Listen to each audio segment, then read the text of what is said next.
यहाँ से लेके यहाँ तक, नॉस्ट्रिल से लेकर के ट्रैकिया से पूरा यहाँ से लेते हुए आपका ब्रांकियोल्स तक, है ना, ये ब्रांकियोल्स है लास्ट, सबसे थिनेस्ट कर लीजिए या नैरो वेसल जो है वो ब्रांकियोल होती है, सबसे नैरो वेसल लंग में ब्रांकियोल्स होती है, टर्मिनल एक तरह से कह लीजिए, लास्ट बिल्कुल। इसके बाद फिर एलोलाई आ जाते हैं। तो यहां से यहां तक क्या होती है, नॉस्ट्रिल से लेके terminal bronchiole constitute the conducting part. किस चीज का कंडक्शन? एयर का कंडक्शन।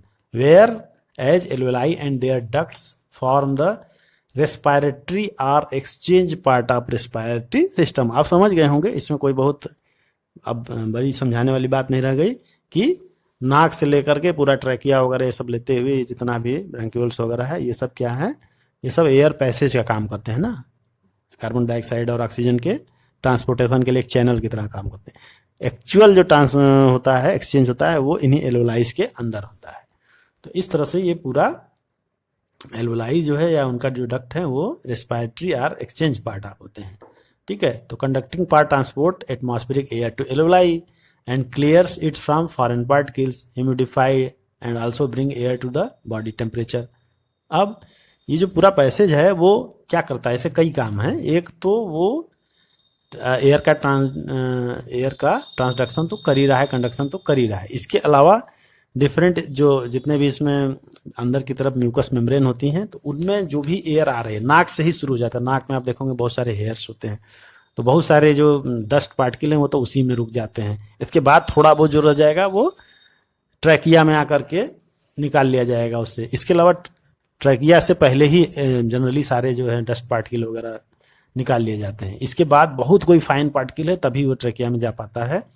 इसके अलावा एक चीज और होती है, जैसे हम देखेंगे हमारे नाक की नेजल कैविटी जो होती है थोड़ी सी मॉइस्ट होती है, ट्रैकिया भी मॉइस्ट होता है, तो ये एयर को ह्यूमिडिफाई करता है, ह्यूमिडिटी उसमें लाता है। अगर एयर ड्राई है तो उसको ह्यूमिड बनाएगा। ये ह्यूमिड होना जरूरी होता है, नहीं तो ये टिश्यू को डैमेज कर सकता है। एयर का हल्का ह्यूमिड होना भी जरूरी है। ठीक है, इसके बाद एक चीज और होगी यहाँ पे कि जो अगर बाहर की एयर है बहुत गर्म भी हो सकती है, बहुत ठंडी भी हो सकती है, तो वो जब ट्रैकिया के अंदर आएगी या ब्रांकियोल्स ब्रंकस के अंदर आएगी तो वो उसके बॉडी के टेम्परेचर पे आ जाएगी। टेम्परेचर पे आने से फिर वो आगे कोई दिक्कत नहीं करेगा, आसानी से वो एक्सचेंज हो पाएगा। तो इस तरह से एक ट्रैकिया और ये जो पूरा कंडक्टिंग पार्ट है एयर का, वो एयर को इस टाइप इस लायक बना देता है कि वो आसानी से एल्वेलाइज के अंदर एक्सचेंज हो पावे। ठीक है, उसको बिल्कुल नॉर्मल कर देता है। ठीक है, अब exchange part is the site of actual diffusion of O2 and CO2 between blood and atmospheric air. अब ये जो एल्वेलाई है हमारा, यहाँ छोटे छोटे एल्वेलाई हैं, यही एक्चुअल पार्ट है जहाँ पे कि एक्चुअल डिफ्यूजन होता है O2 और CO2 का between blood and atmospheric air. तो एटमॉस्फेरिक एयर यहाँ तक पहुंच गई, इस पॉइंट तक, इस पॉइंट तक। अब यहाँ पे ब्लड वेसल इसके चारों तरफ होती हैं, इस एल्वेलाई के चारों तरफ ब्लड वेसल होती हैं, या मान लीजिए इसके अंदर ही इसके वॉल में होती हैं, और उसी में फिर एक्सचेंज हो जाता है जो बाहर से हवा आ रही है। अब बाहर से जो हवा आ रही है उसमें क्या होगा, ऑक्सीजन का कंसंट्रेशन ज़्यादा होगा। जो हमारे ब्लड में जो लंग्स में जा रहा है ब्लड, उसमें ऑक्सीजन का कंसंट्रेशन कम होगा, कार्बन डाइऑक्साइड का ज़्यादा होगा इन रिस्पेक्ट टू एटमॉस्फेयर। तो क्या होगा, डिफ्यूजन के थ्रू O2 अंदर चली जाएगी ब्लड में और CO2 बाहर निकल जाएगी, क्योंकि बाहर एटमॉस्फेरिक जो एयर आई है उसमें CO2 का कंसंट्रेशन बहुत कम होता है, और हमारे ब्लड में जो लंग्स में जो ब्लड जा रहा है उसमें CO2 का कंसंट्रेशन ज़्यादा होगा।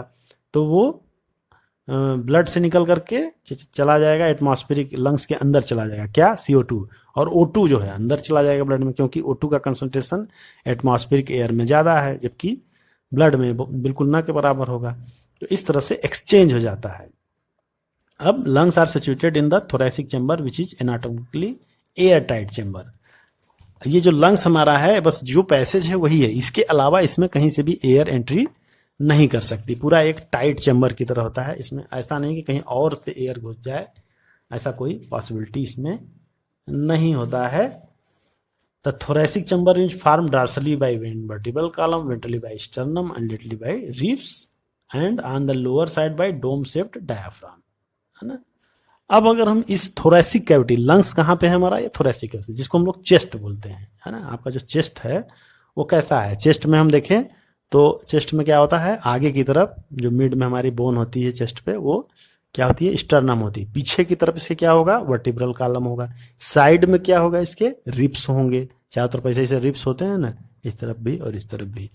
और पीछे की तरफ वर्टिब्रल कॉलम होगी, आगे की तरफ स्टर्नम होगा जो हार्ड पार्ट होता है चेस्ट का। और नीचे क्या होगा, नीचे होगा डायफ्राम, है ना। लंग्स के और एब्डोमेन के बीच में इस तरह से एक छतरी नुमा डायफ्राम होता है, ऐसे इस तरह से, ठीक है। और लंग्स, एक लंग्स इस तरफ है, एक लंग्स ऐसे, बिल्कुल ऐसे मान लीजिए होता है। तो एक लंग इस पर हो गया, एक तरफ इस पे, और ये क्या होगा, और नीचे की तरफ पूरा एब्डोमेन पोर्शन है। तो नीचे एब्डोमिनल कैविटी के ऊपर थोरेसिक कैविटी हो गई, तो ऊपर चेस्ट हो गया, नीचे एब्डोमेन हो गया। और जब लंग्स रेस्पायर करता है तो ये इस तरह से मूवमेंट करता है, ऐसे ऐसे, ठीक है। इसीलिए जब हम सांस लेते हैं तो पेट भी हमारा फूलता पचकता है, क्योंकि ये नीचे को दबाता है ऐसे, है ना। ये डायफ्राम है, ये एक मस्कुलस स्ट्रक्चर है जो इन्हीं दोनों के बीच में होता है। बहुत मोटा स्ट्रक्चर नहीं होता है, लेकिन होता है ये, ठीक है। तो इस तरह से एक आप जनरल एनाटॉमी इसका समझ गए होंगे कि किस तरह से होता है। तो anatomy setup of lungs in the thorax is such that any change in volume of thoracic cavity will be reflected in the lung, है ना। तो इस तरह से पूरा सेटअप होता है थोरैक्स का कि एनी चेंज, अगर थोरेसिक कैविटी के वॉल में कुछ भी चेंजिंग होगी तो पल्मोनरी कैविटी में भी चेंजिंग होगा। क्योंकि आपने देखा कि जो प्लूरा होती है, जो पैराइटल प्लूरा है, वो चेस्ट वॉल से जुड़ी होती है। तो जब चेस्ट वॉल मूव करेगी, है ना, हमारा रिब्स जो है वो मूवमेंट करेंगे, तो उसके साथ साथ लंग्स भी अपने आप मूवमेंट करेगा, क्योंकि उससे जुड़ा हुआ है, तो ऑटोमेटिक जो है कि वो करेगा। इसको हम लोग और समझेंगे कि मैकेनिज्म ऑफ ब्रीदिंग में जब समझेंगे तो समझ में आ जाएगा। लेकिन इतना आप ध्यान रखिए कि चेस्ट वॉल से पैराइटल प्लूरा जुड़ी हुई है, तो जब चेस्ट मूवमेंट करेगा तो पैराइटल प्लूरा भी अपने आप मूवमेंट करेगी। जब पैराइटल प्लूरा मूवमेंट करेगी तो विसरल प्लूरा भी उससे जुड़ी है, वो भी मूवमेंट करेगी। जब विसरल प्लूरा जुड़ी है तो लंग्स भी अपने आप ही मूवमेंट करेगा। तो जब लंग्स मूवमेंट करेगा तो जो एल्वेलाई हैं उनके अंदर भी एक सक्शन क्रिएट होगा। सक्शन क्रिएट होगा तो बाहर की हवा अंदर आएगी, और जब अंदर प्रेशर बढ़ेगा हवा का तो बाहर निकल जाएगी। इस तरह से पूरा सिस्टम होता है, इसको हम लोग आगे देखेंगे। तो रेस्पायरेशन के हम लोग के कुछ स्टेप्स के बारे में बात कर लेते हैं। तो breathing or pulmonary ventilation by which atmospheric air is drawn in and CO2 rich alveolar air is released out.